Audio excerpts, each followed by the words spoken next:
And I want to talk about, in this battle, the principles of war. And this is a great battle to talk about that. If we attack straight into the enemy position, we might get a 2-to-1 advantage because we have a good army. But I want to get 17-to-1. That's the kill ratio. And I also want to annihilate the entire enemy force. So I can't do that if I just charge into the enemy. The enemy will inflict massive casualties on my army. And I want to lose almost nothing. The steps I go through when I think about this are the principles of war. And this goes back to Jomini, Clausewitz. You can read Fuller. All of these guys, but you can go back and read Xenophon, all 300 BC. The principles are all pretty much the same, but in any military, it's kind of the same doctrine. And the first principle is kind of security. Never allow the enemy to get or acquire some advantage in battle. And if I attack straight up this position, look at this horrible position. The enemy has the high ground. The enemy will have artillery up at the top of the battlefield, good cover and concealment. Look at the woods all around the objective. If I attack straight up there, the enemy has all kinds of advantages. And the principle of security is I want to take those away. And I want to take that away by giving myself a superior position. I want to have the high ground. I want to have plunging fire of volleys of fire into the enemy. I don't want to attack uphill where my army will become tired, lose condition, move slowly. I want the enemy to have to attack uphill. Yeah, I want the enemy to attack uphill into my plunging fire where they will be slaughtered. I want my infantry to be in those covered and concealed positions while the enemy is in the open. So the next principle is maneuver. I want to place the enemy in a in a terrible position, in a position of disadvantage.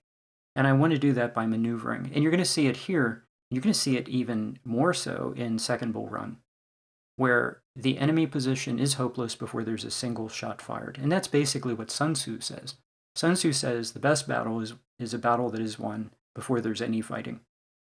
And this battle is actually going to be over shortly after the first shot is fired, but Second Bull Run is over before a single shot is fired.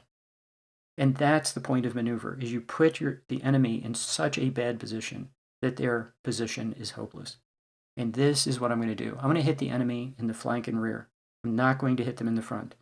I'm going to take their advantages away from them, and I'm going to turn their position into a position of great disadvantage. So I want to concentrate my force. Part of maneuver is concentrate your power to hit the enemy where it really hurts and keep the enemy off balance. So the next principle is offense. Control the speed, tempo, pace of the battle. The enemy has to react to you. You don't react to the enemy. It's all about initiative. And this is what Lee was really great at. The Union Army would attack with overwhelming numbers and maneuver the Confederate Army into some kind of a position that was not ideal. And then Lee would seize the initiative. He would never just sit back patiently and wait to see what the enemy was going to do. He would look for an opportunity, and then he would seize the initiative from the enemy. Now, think about Chancellorsville. At Chancellorsville, Hooker shows up with his enormous army. I think it was about 140,000. Lee is missing Longstreet. Longstreet is out west. He's missing an entire corps. He's really under strength. But is he going to just wait and see what Hooker's going to do? No, he seizes the initiative, and he makes Hooker pay a price. And he delivers a blow with Jackson's entire corps at the most vulnerable point of the Union position and crushes it. Now, Lee's position was actually very vulnerable at that point, and a Grant would have continued. Well, Grant did continue the battle. Later in the war, almost the same area as Chancellorsville, Grant suffered a worse defeat than Hooker. But Grant seized the initiative back from Lee. And it's all about seizing the initiative and dictating how the rest of the battle is going to unfold. Hooker gave the initiative to Lee and left the battlefield. Grant did not. That's the big difference between the two commanders. Of course, Hooker was also shell-shocked. He was hit with a artillery round, hit the post he was leaning against, and he was in a state of shock. He was not at his best. He was not a bad commander, but he was not at his best. He should have been relieved of command because he was not functional, really. and most of his commanders did not want to leave. So here my army is maneuvering into a superior position. And part of this also is security. I'm maneuvering in a place that the enemy can't see me. I'm on the other side of this hill, making use of terrain. And I'm putting out skirmishers so that I see the enemy before the enemy sees me, but still trying to keep my army out of sight. And all the little icons are kind of on right now that my army is out of sight, and that's good. As soon as those little dots at the top of the units go away, then I know he has someone in position to see me. Take the initiative away from the enemy, and that's what I want to do. Mass. Concentrate your power at this decisive place and the decisive time so that you hit the enemy where it hurts them the most. As Forrest said, General Forrest, who we saw in Battle of Shiloh, Forrest showed up and we killed him, but he comes back, as commanders do in this war. General Forrest said, get there firstest with the mostest, which is a classic line in military history. And that's what we want to do. Mass concentration of power and hit the enemy at the weak point. And surprise. We want to hit the enemy with overwhelming power and shock them and break their line. And in this game, you do this, sometimes their whole position collapses.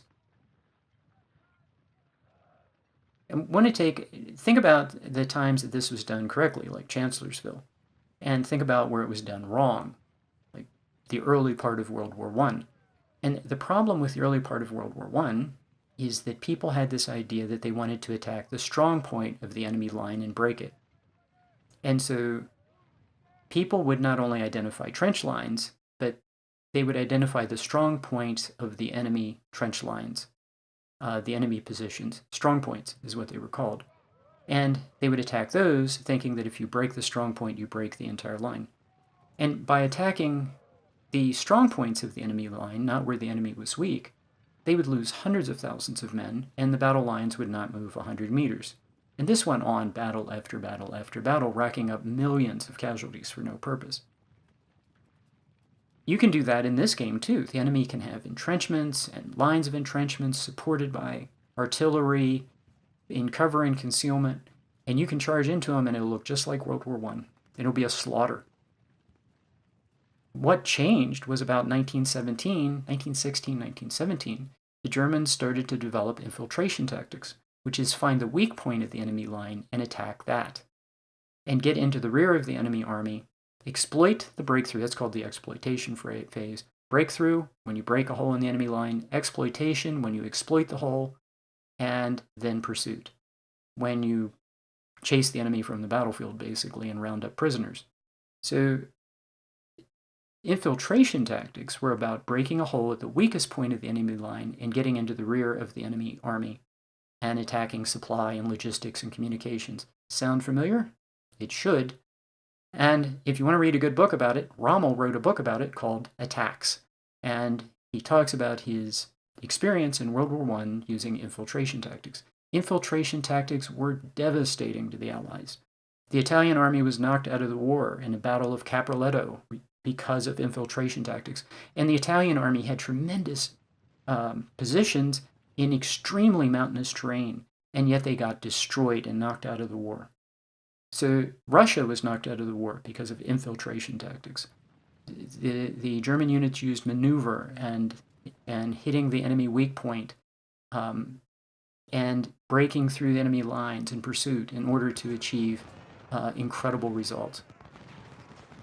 When infiltration tactics were then moved to the Western Front, the elite units of the German army that had done these infiltration tactics had suffered a lot of casualties, and there were reasons why it was not as successful. The British, on the other hand, developed tanks.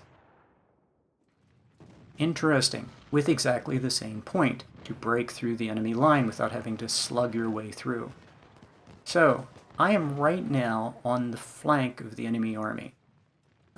This has turned out really well so far, but I want to keep, I'm not attacking just yet into the enemy. I have these units on the right. I want them to get into, I want to get into a position of, if you look at this like a clock, 12, 1, 2 o'clock. I want to come sweeping downhill into the enemy position from a position that's like 1, 2 o'clock on this map. And all that's in my way from being in the position that I want to be in is that little tiny skirmisher unit.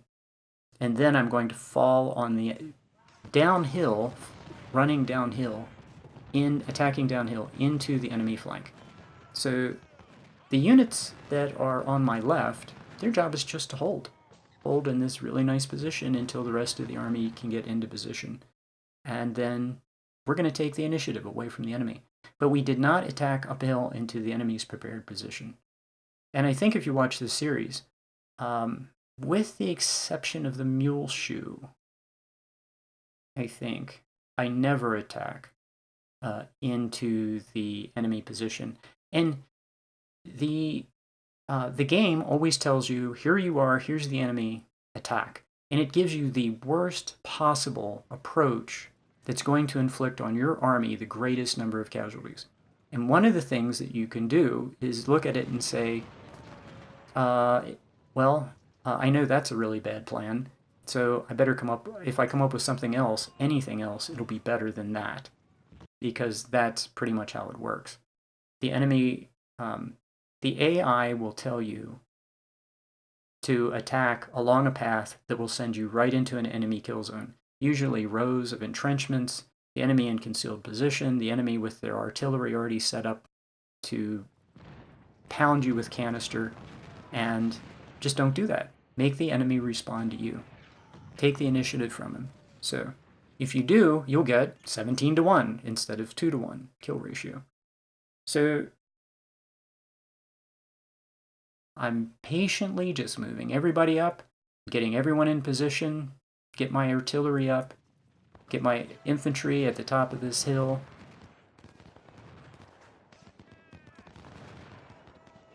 Yeah, battle is unfolding beautifully. So the first part of any battle, the first phase, is intelligence. So I took a look at the battlefield and decided how I was going to attack. The next part is breakthrough. So I'm getting ready to make a breakthrough. I'm going to break this enemy position, and then I'm going to exploit that breakthrough. And this is actually going to happen pretty fast. In the last battle, I set up a defensive position, wore the enemy down, and then attacked on the left to get a breakthrough. And by the way, in the next game, I'm going to buy a lot more cav than I have this game. And there's going to be, remember I said I would give $100,000 right now my game money for 4 fresh units? Well, on the other side of this river, into the enemy rear. Next game, I'm going to have 4 fresh units on the other side of that river with lots of time. I'm going to have 4 cav units. The last 4 units to come in will be cav, and they will easily make it to the place where I'm going to get the breakthrough on the left, and they're going to be able to easily race to the other side of the river and be fresh. And I can dismount them or keep them mounted, and they're going to do good work over there. And for the last, 30 minutes of the battle, they'll be able to just wreak havoc on the enemy rear. Not to mention any enemy units that try to retreat across that bridge are going to have a really hard time, because I think my cav is going to get across that river and behind them as they try to retreat. So anyway, that'll be fun. And, that's the whole point of the game, is keep trying new tactics and new ways to inflict harm on the enemy. Boy, that last battle was fun too, but this one is even more fun. Okay, notice how I am now have higher ground, and I'm firing into the enemy, and I am actually, this little position the enemy has is pretty terrible. I have units on their left flank, I have units on their right flank, I have units in front of them. I have the high ground, and I continue to exploit this breakthrough that I now have. And I want to get into the enemy rear and start taking out his artillery. I'm already chasing his supply wagon. So yeah, all we have to do is keep moving. Keep moving forward. And right now, if you take a look at this, you can visually see the enemy position is completely hopeless. these troops right here, and this is when high morale is not a good thing to have. These troops will stand here in this really bad position, and when they should fall back. I mean, standing here is the wrong thing to do. They'd be much better off if they didn't have high morale and they retreated, because they're just going to take casualties. And also, all my units are on run, so I can keep exploiting their bad position.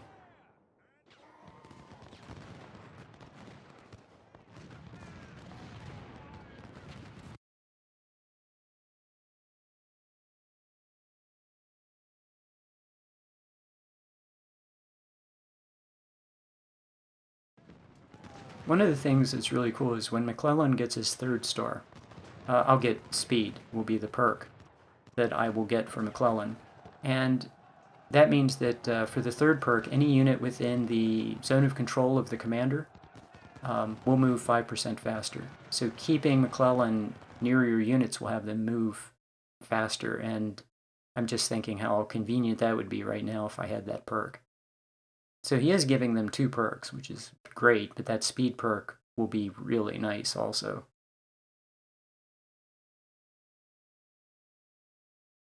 The Confederate Army apparently has the roller skate perk, which allows them to attack on roller skates. So we don't get that as the North. Only the South gets the roller skate perk, which is later superseded by the skateboard perk, which is 5% faster than the roller skate perk. So all of this is on normal speed because I want you to see how this enemy position collapses. It just absolutely collapses. And now I'm firing downhill into an enemy that is, their position is just, well, attacking uphill against this would not be anywhere near as much fun. Skirmishers on the flank.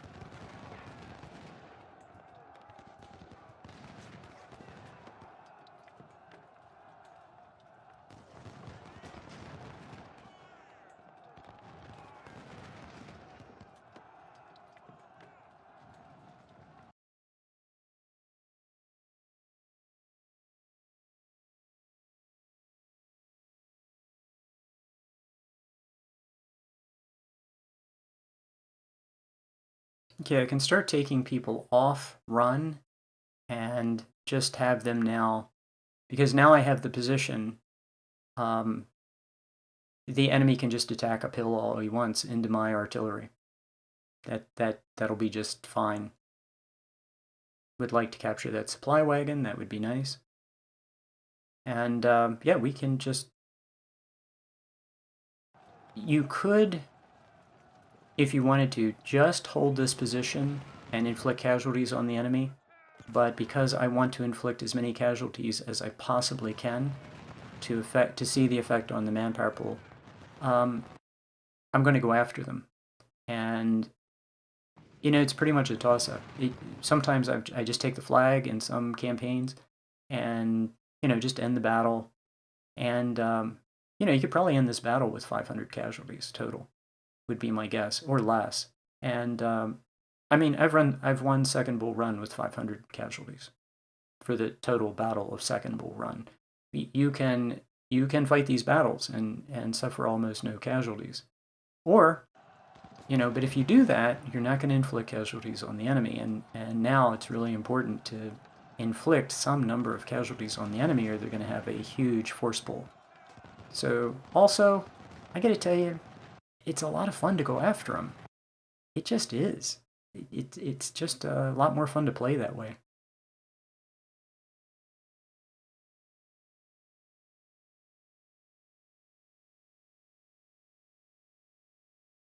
Okay, now I have to think about the pursuit phase. We're pretty much, I don't think the enemy is going to be able to launch concentrated attacks against my position uphill. I don't see that happening. Where is the enemy going to retreat to? I think I have to start thinking about the pursuit phase.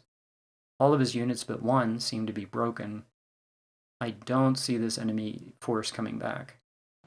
So ideally, I would take up a position right here in the woods, and the enemy would counterattack and suffer horrible casualties while I just racked up free experience. But I'm not entirely sure that that's going to happen. But what I do know is if I launch into the pursuit phase, I can probably take him out.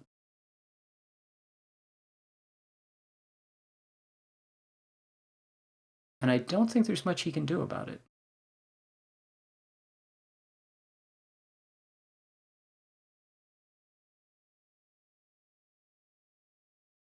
This kind of changes the strategy a little bit. I was going to have that one infantry unit just go over and hold the right flank, but no, he might as well just go over and take part in the continuing advance of the Union line. It would be very nice to wipe out that skirmisher unit and just get him out of the battle. Yeah, actually, I don't have to run these guys down. I can just walk them down and save the condition.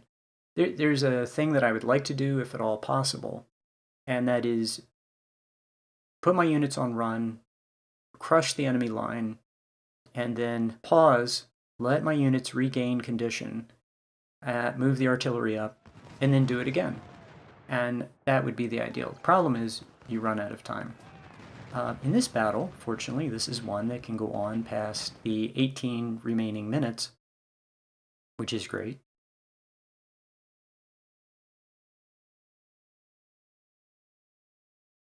Which means I don't have to really be in a hurry.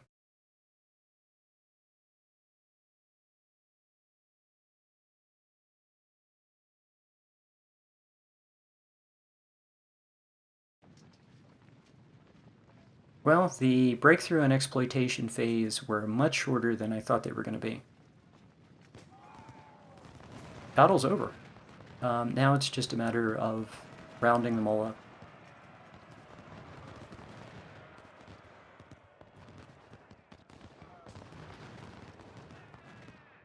I think the unit in the southern part of the map, if you look, they're firing very sporadically, not volleys.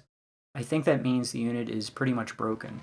That seems to happen when the enemy has no morale and no condition, and the symbol on the unit is white. They're hardly able to defend themselves and put up any resistance, while my units are firing volleys into the enemy, doing mass damage. So, which makes the enemy condition deteriorate even more. So he fires, like, it looks like 3 or 4 rifle shots into my unit, and then my unit fires a volley, then he routs.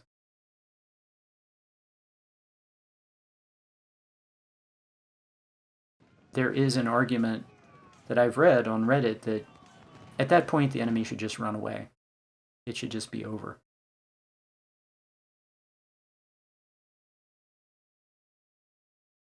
So I was hoping to use the victory location as bait.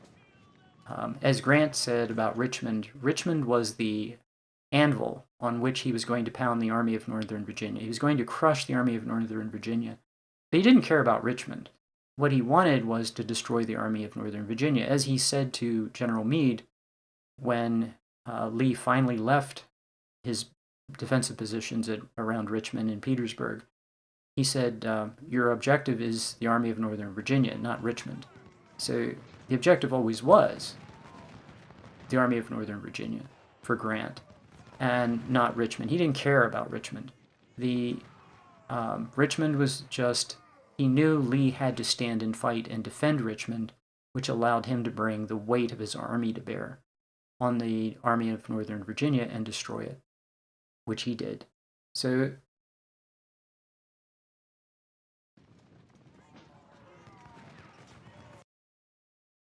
in Second Bull Run, I use the victory condition again in the same way, and the enemy does counterattack, trying to... you can't take the objective at Second Bull Run because the battle ends. But I position troops all around it, and I use it as bait to lure Jackson into attacking uphill. Yeah, that's what he's going to do. He's going to attack uphill. And try to hold the stupid victory location. I just want it because I know that if I'm all around it, he's going to attack, and I'm going to be able to slaughter his army, which I do. And it's going to be absolutely a thing of great beauty. But the objective is always to destroy the enemy army, not to take victory locations. By the way, on a side note, since we have a couple of minutes here, the objective of the Confederate Army was never to take Washington, D.C. I think the Confederate playthrough ends badly. There was never any expectation that Southern units of the Confederate Army, the Army of Northern Virginia, would march down Virginia Avenue, or that the South would conquer the North. That was absolutely never the intention. The South didn't want to conquer the North. All the South wanted was for the North to stop attacking the South and let the South go. So even if the only reason they would attack Washington, D.C. was to force a political settlement to the war. They were absolutely not interested in capturing and keeping Washington, D.C. They were interested in driving the North to the negotiation table to negotiate the separation of the South from the North and allowing the South to become a separate country. So I think the Confederate campaign ends completely wrong. Ahistorically, I mean, just inconceivably wrong. There was it should end, for example, where the South drives the North away from Atlanta and Petersburg and Richmond with enormous casualties. Or the most realistic outcome for victory is that the North loses, Lincoln loses his re-election, because the North has suffered too many casualties. That might not be as exciting as capturing Washington, D.C., but that is actually the best chance the South had, that the North simply gives up because they have suffered crushing defeats and taken too many casualties, and the North doesn't want any more part of the war, and Lincoln loses re-election.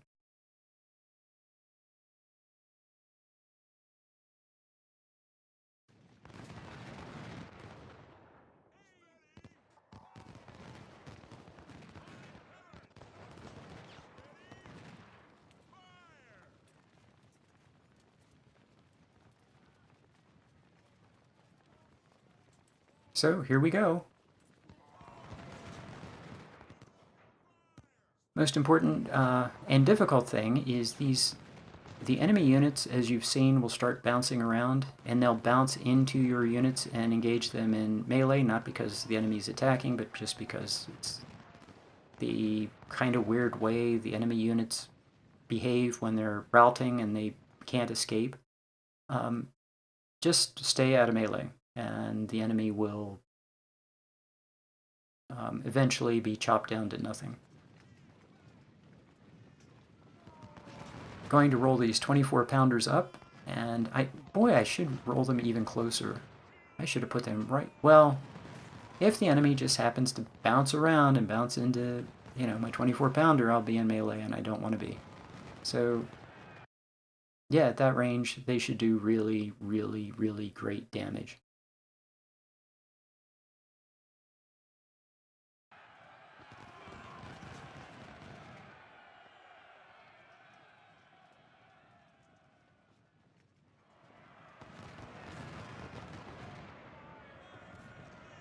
Oh, that's nice.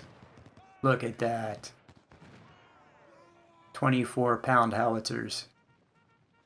Yeah, somehow the enemy in the South decided to charge uphill against my unit. Unbelievable.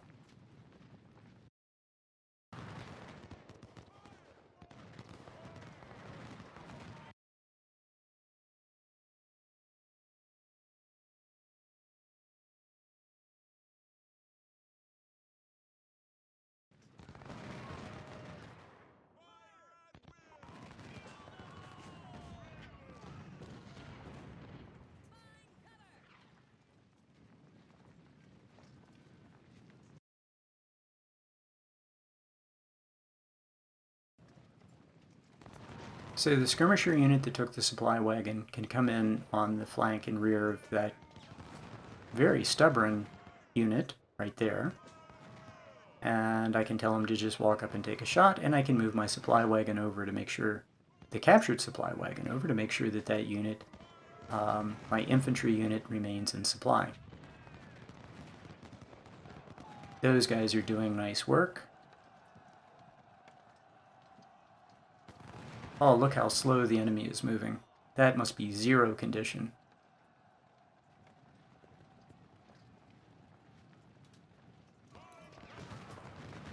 Very nice. We are just racking up free experience. Every battle should end like this.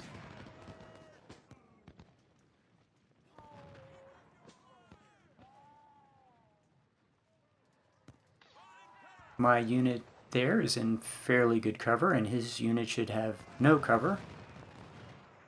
And let's run this guy down into the corner and take him out.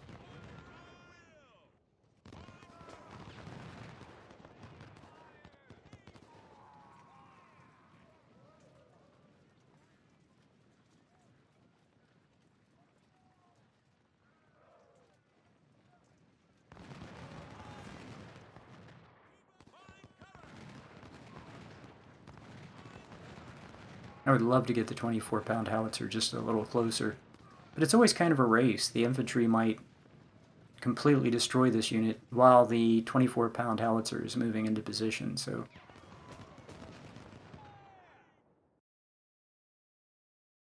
Boy, that's going to be nice at that close distance. And let's move skirmishers to the flank. That should be really irritating for the enemy.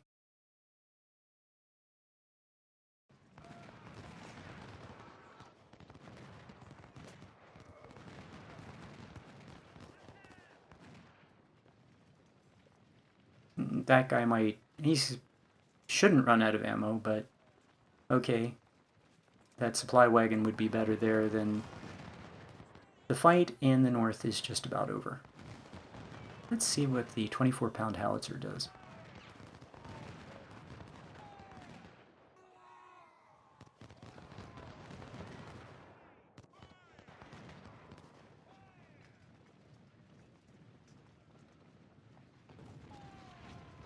Oh, look at those numbers. Oh man, give me a few more of those. That's... Love the 24-pound howitzer.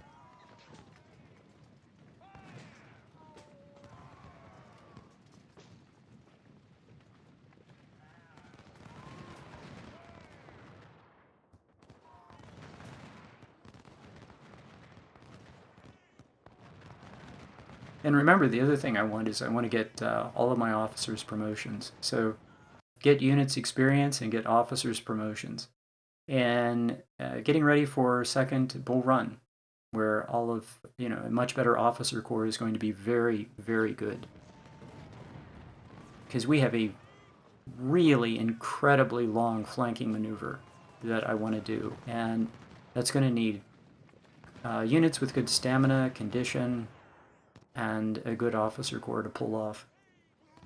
The better the officers I have, the better. Okay, the unit in the north is gone. Too bad. That was fun.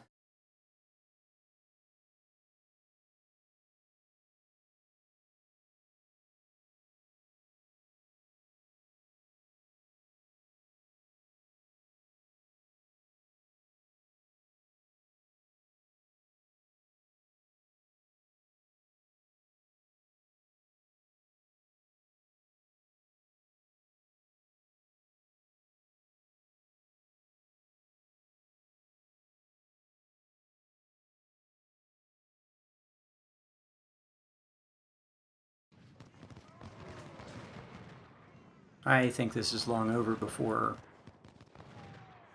these guys can get in position, but just in case.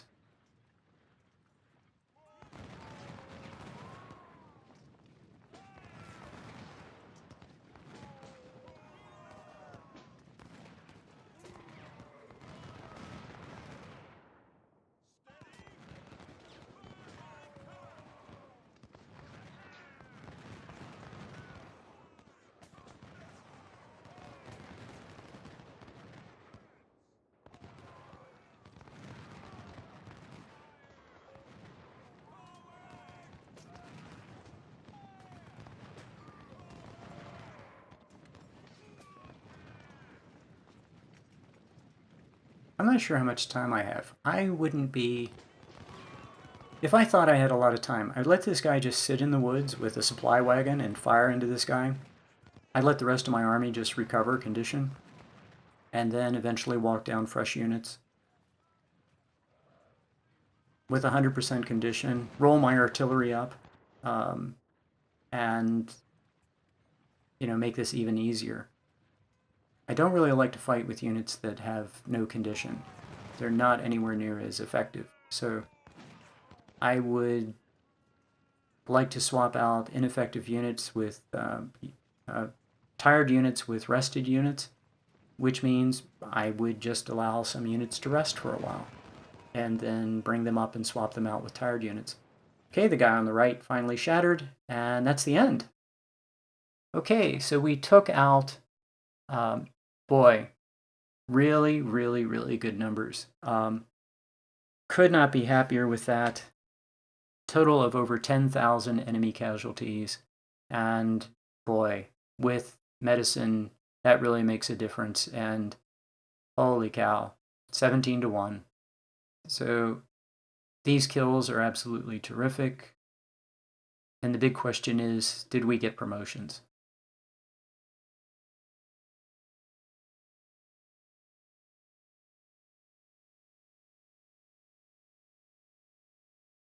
Everybody got a promotion. 7 promotions. 7 officers, 7 promotions. That was perfect. Lots of weapons. And I'm going to make use of everything on here. Everything is good. And the supply wagon getting captured gives you money. That went about as well as anybody could have hoped. Got 1,000 additional recruits, and we have now over $600,000 on our continuing path to $1 million. Okay, thank you very much.